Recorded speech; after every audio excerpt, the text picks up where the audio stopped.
जिस सगाई वाले दिन उसी लड़के को औकात नहीं है कहकर घर से निकाल दिया गया था, उसी लड़के के सामने आज पूरा परिवार सिर झुकाए खड़ा था। जिसने दरवाजा दिखाया था वही हाथ जोड़ रहा था। जिन जुबानों ने अपमान किया था वही आज माफी मांग रही थी। शहर के उसी पुराने मोहल्ले में रहने वाला आदित्य कोई बड़ा आदमी नहीं था। न उसके पास बड़ी गाड़ी थी, न आलीशान घर। वो एक साधारण सा मेहनती मिडिल क्लास लड़का था जो अपनी छोटी सी नौकरी से घर चलाता था और सपने बड़े देखता था।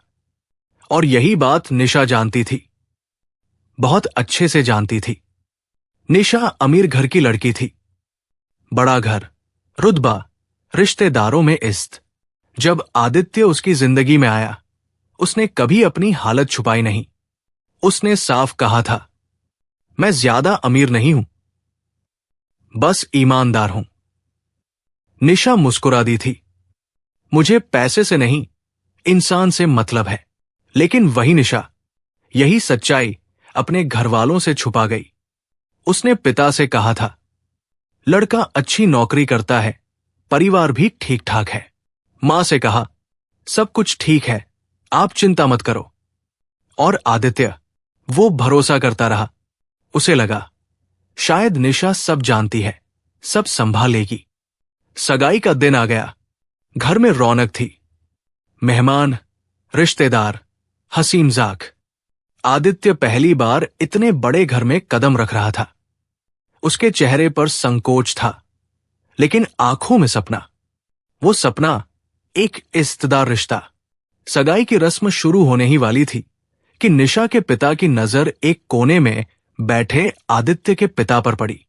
साधारण कपड़े, झुका हुआ सिर, हाथ में पुराना सा बैग। पिता को कुछ अजीब लगा।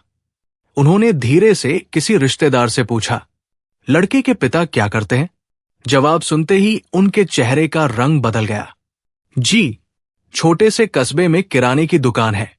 फिर सवाल पर सवाल, नौकरी, पैकेज, घर। और हर जवाब के साथ सच्चाई धीरे धीरे खुलती चली गई। निशा की मां ने बेटी की तरफ देखा। तूने कहा था लड़का बहुत सेटल है। निशा चुप थी। उसकी चुप्पी ही सब कुछ कह रही थी। अचानक माहौल बदल गया। निशा के पिता खड़े हुए। आवाज ऊंची थी और शब्द जहर जैसे। तो ये है तुम्हारी हकीकत? एक मामूली मिडिल क्लास लड़का और हमारे घर में रिश्ता? आदित्य कुछ बोल पाता उससे पहले ही ताने शुरू हो गए। औकात देखी अपनी? हमारी बेटी के लिए तुम्हें चुना किसने? ये सगाई नहीं होगी। सबके सामने, रिश्तेदारों के बीच आदित्य को बेइज्जत किया गया। उसके पिता आगे बढ़े, हाथ जोड़कर बोले, गलती हो गई साहब। बच्चे एक दूसरे को पसंद करते थे, लेकिन जवाब में उंगली दिखाई गई। अभी और इसी वक्त यहां से निकल जाओ। निशा खड़ी थी, आंखें भीगी थी, लेकिन आवाज नहीं थी। आदित्य ने एक बार उसे देखा। वो समझ गया आज वो अकेला है। वो बिना कुछ कहे अपने पिता का हाथ थामकर बाहर निकल गया। पीछे रह गई रोशनी, शोर और एक टूटा हुआ सपना। दरवाजे से निकलते वक्त उसने बस मन ही मन कहा, आज जो हुआ है। उस रात आदित्य सो नहीं पाया। कमरे में अंधेरा था, लेकिन उसके भीतर उससे भी गहरा अंधेरा फैल चुका था। आंख बंद करता तो वही सगाई का दृश्य सामने आ जाता। भीड़, ताने, उंगली और निशा की चुप्पी। उसके पिता पास ही चारपाई पर बैठे थे। बूढ़ी आंखों में आंसू थे, लेकिन होठों पर एक ही वाक्य, बेटा, मैंने तुझे कभी किसी से छोटा नहीं समझा। आदित्य चुप रहा, क्योंकि उसे पता था आज उसके आंसू निकल पड़े तो वो टूट जाएगा। अगली सुबह वो घर से निकल गया। न कोई शोर, न कोई शिकायत, बस एक बैग और दिल में जलती आग। शहर बदल गया, लेकिन हालात नहीं। एक छोटा सा कमरा, टूटी कुर्सी और सस्ती चाय। दिन में नौकरी, रात में पढ़ाई। कभी कभी तो खाना छोड़कर किताब खरीदनी पड़ती। कई रातें भूखे पेट गुजरी।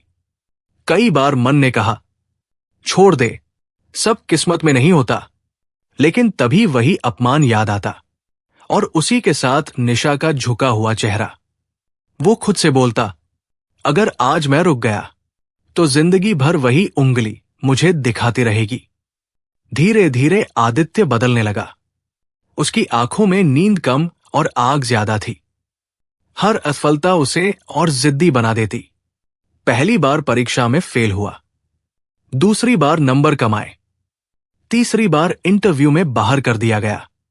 लेकिन इस बार उसने रोना नहीं चुना। उसने खुद से कहा, मैं एक दिन इतना ऊपर जाऊंगा कि मेरे नाम से लोग खड़े हो जाएंगे। महीनों नहीं, सालों बीत गए। जिस लड़के को लोग औकात दिखा रहे थे, वो अब अखबार पढ़ते हुए नहीं, अखबारों में नाम देखने का सपना देखने लगा था। इधर निशा की जिंदगी भी आगे बढ़ी। घर वालों ने उसकी शादी कही और तय कर दी। अमीर लड़का, बड़ा घर, सब कुछ वैसा जैसा उसके पिता चाहते थे। लेकिन निशा के चेहरे पर वो सुकून कभी नहीं आया। कभी कभी वो खिड़की से बाहर देखती और एक ही सवाल खुद से पूछती, अगर उस दिन मैंने बोल दिया होता तो। उधर आदित्य अब कम बोलता था, ज्यादा सुनता था और सबसे ज्यादा खुद पर काम करता था। उसने एक दिन अपने कमरे की दीवार पर लिखा, आज जो मेरा मजाक बना रहे हैं, कल उन्हें मेरा नाम आदर से लेना पड़ेगा। और उसी दिन उसने तय किया, अब पीछे मुड़कर नहीं देखेगा। वो नहीं जानता था कि आगे क्या होगा, लेकिन इतना तय था, जब वो लौटेगा तो सिर्फ इंसान बनकर नहीं, पहचान बनकर लौटेगा। और जिस जगह से उसे अपमान करके निकाला गया था, वहां एक दिन सच में सब झुकेंगे। समय किसी का इंतजार नहीं करता, लेकिन कुछ लोगों के लिए वो रास्ता जरूर बनाता है। आदित्य के लिए भी समय ने धीरे धीरे करवट ली। उस दिन जब परिणाम आया, वो किसी उम्मीद में नहीं था। पुरानी आदत बन चुकी थी, पहले खुद को निराश मान लेना ताकि चोट कम लगे। लेकिन जैसे ही उसने स्क्रीन पर अपना नाम देखा, वो कुछ सेकंड तक हिला भी नहीं। नाम के आगे लिखा था, चयनित। उसके हाथ कांपने लगे, आंखों में आंसू थे, लेकिन इस बार वे हार के नहीं थे। उसने पहली बार आसमान की तरफ देखा और मन ही मन कहा, आज नहीं, पर शुरुआत हो गई। इसके बाद जिंदगी की रफ्तार बदलने लगी। ट्रेनिंग, अनुशासन, सुबह की कड़ी मेहनत, रात का आत्ममंथन। वो अब सिर्फ अपने लिए नहीं पढ़ रहा था, वो उस अपमान के लिए पढ़ रहा था जो उसे सबके सामने मिला था। वर्षों बाद जिस लड़के को लोग औकात समझा रहे थे, उसके नाम के आगे एक पद जुड़ चुका था। वो कोई शोर नहीं मचाता था, लेकिन जहां उसका नाम लिया जाता, लोग सीधे खड़े हो जाते। उधर वही शहर, निशा के घर में आज फिर रौनक थी। एक बड़ा कार्यक्रम रखा गया था। सरकारी अधिकारी आने वाले थे। निशा के पिता सबसे आगे आगे घूम रहे थे, सीना तना हुआ, चेहरे पर वही पुराना घमंड। निशा चुप थी। उसके मन में एक अजीब सी बेचैनी थी। क्यों, वो खुद भी नहीं जानती थी। कार्यक्रम शुरू हुआ। अचानक बाहर गाड़ियों की आवाज आई। सायरन नहीं, लेकिन माहौल अपने आप गंभीर हो गया। एक अधिकारी ने मंच से घोषणा की, जिला प्रशासन की ओर से पधार रहे हैं आदित्य कुमार। नाम सुनते ही निशा का दिल तेज कार्यक्रम समाप्त होते ही आदित्य वहां एक पल भी नहीं रुका। न किसी से औपचारिक बातचीत, न किसी से निजी मुलाकात। वो अपनी गाड़ी में बैठा और सीधे कार्यालय की ओर निकल गया। पीछे रह गया था एक घर, जहां हर चेहरे पर वही सवाल लिखा था। क्या सच में वही था? निशा के पिता देर तक उसी जगह खड़े रहे, जिस लड़के को उन्होंने सगाई वाले दिन दरवाजे से बाहर निकाला था। आज वही, बिना कुछ कहे, उनके भीतर तूफान छोड़ गया था। अगले दिन जिला कार्यालय में फाइलों का ढेर लगा था। आदित्य शांत मन से एक एक फाइल देख रहा था। कि तभी एक वरिष्ठ अधिकारी ने एक फाइल आगे बढ़ाई। सर, ये मामला आपके संज्ञान में लाना जरूरी है। आदित्य ने फाइल खोली। एक निजी स्कूल की मान्यता से जुड़ा मामला। शिकायत थी फर्जी दस्तावेज, गरीब बच्चों से जबरदस्ती फीस और नियमों की खुली अवहेलना। स्कूल का नाम पढ़ते ही आदित्य के हाथ एक पल को रुक गए। वही स्कूल जिसका ट्रस्टी निशा का पिता था। आदित्य ने चेहरे पर कोई भाव नहीं आने दिया, बस शांत स्वर में पूछा, जांच रिपोर्ट? अधिकारी बोले, प्रथम दृष्टया आरोप सही पाए गए हैं सर। आदित्य ने फाइल बंद की और कहा, नियमों के अनुसार नोटिस जारी कीजिए। कोई विशेष रियायत नहीं, बस यही आदेश था। न कोई बदला, न कोई निजी टिप्पणी, लेकिन यही आदेश निशा के पिता के लिए जमीन खिसकने जैसा था। नोटिस मिलते ही घर में हड़कंप मच गया। पहली बार उन्हें समझ आया, ये मामला अब रिश्तों का नहीं, कानून का है। उसी शाम निशा का पूरा परिवार कार्यालय के बाहर खड़ा था। न अंदर जाने की हिम्मत, न लौटने का साहस। आदित्य ने जब उन्हें देखा तो अंदर बुलाने का इशारा किया। निशा के पिता अंदर आए। वो आदमी जिसकी आवाज कभी पूरे घर पर हावी रहती थी, आज कांप रही थी। उन्होंने धीमे स्वर में कहा, सर, हमसे बहुत बड़ी भूल हो गई थी। आदित्य ने कुर्सी से उठते हुए कहा, यह मामला व्यक्तिगत नहीं है, ये नियमों का है। यही वो पल था जब वो आदमी पूरी तरह झुक गया, क्योंकि आज उसके सामने खड़ा व्यक्ति न कोई बदला लेने आया प्रेमी था, न कोई अपमानित लड़का। वो था कानून का प्रतिनिधि। निशा की आंखों से आंसू बह रहे थे। वो समझ चुकी थी, आज जो हो रहा है वो सजा नहीं, नतीजा है। आदित्य ने फाइल आगे बढ़ाई और कहा, सच का सामना करना कठिन होता है, लेकिन यही इंसान को छोटा या बड़ा बनाता है।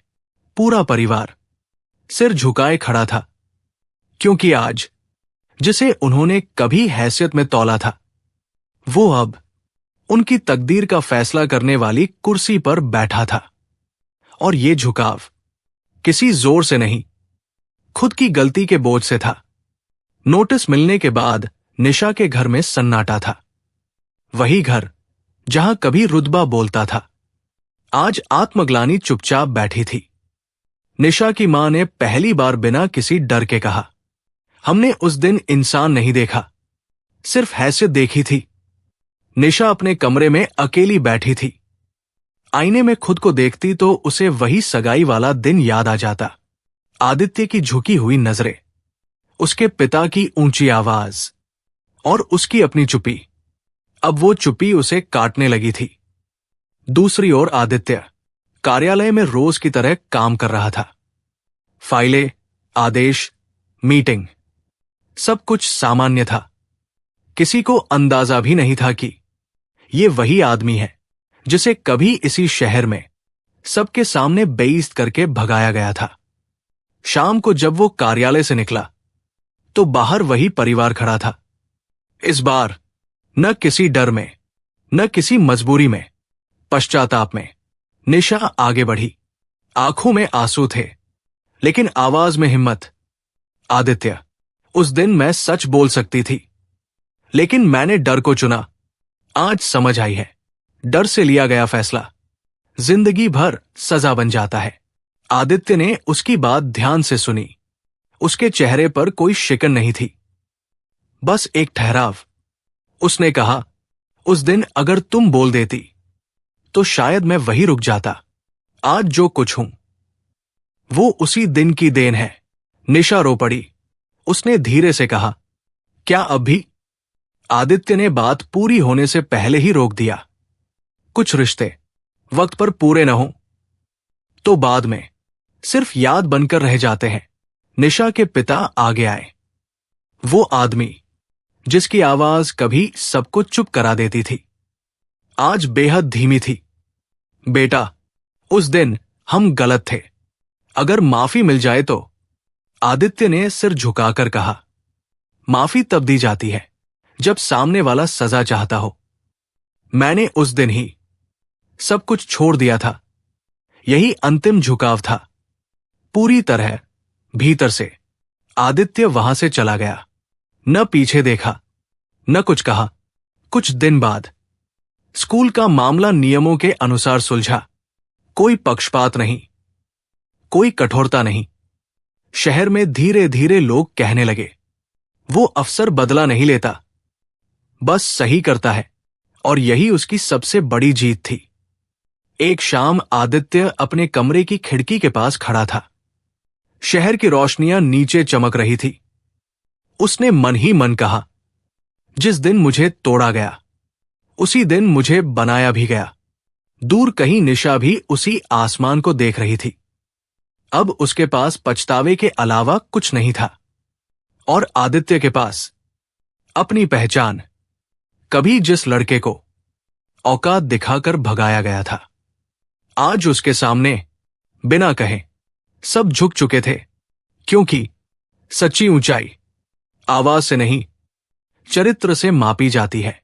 अगर ये कहानी आपके दिल को छू गई हो तो कमेंट बॉक्स में अपनी राय जरूर लिखें। साथ ही ये भी बताइए कि आप किस जगह से ये कहानी देख रहे हैं। अगर आप हमारे चैनल पर नए हैं तो चैनल को लाइक और सब्सक्राइब जरूर करें, ताकि ऐसी ही सच्ची और भावनात्मक कहानियां आप तक लगातार पहुंचती रहें। जय हिंद।